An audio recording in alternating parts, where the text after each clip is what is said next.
Yung first NBI witness, tinanong siya, kung yung bang utterances o mga sinabi ni VP Sara ay threat ba yun? At kung threat yun ba ay conditional na threat? Ang, conditional meaning gagawin lang niya kung may mangyari sa kanya. Kung mapatay siya o kung patayin din siya nila.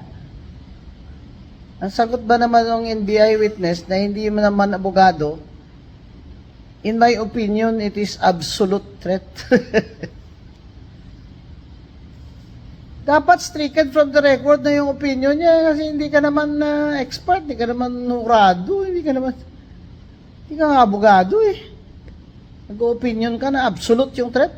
Ano ibig sabihin ng absolute na threat? Sana pinadefine nyo rin sa kanya ano ibig sabihin na absolute na threat. Parehas ba yun? Yung kung mapatay nila ako, patayin mo rin sila. Parehas ba yan sa papatayin ko kayo? Hindi parehas, di ba? Nag-opinion siya na absolute daw yung threat.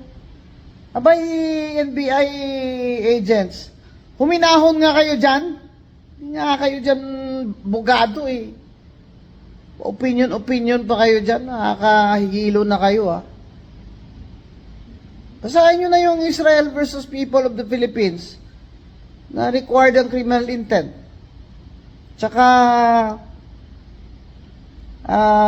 theoretical. Pag theoretical, there's no threat. O kaya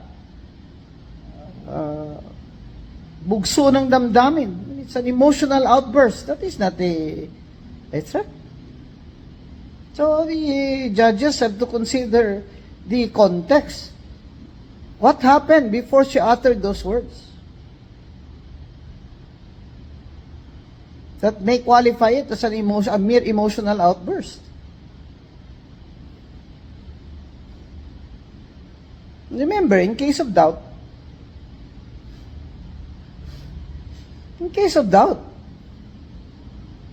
acquit.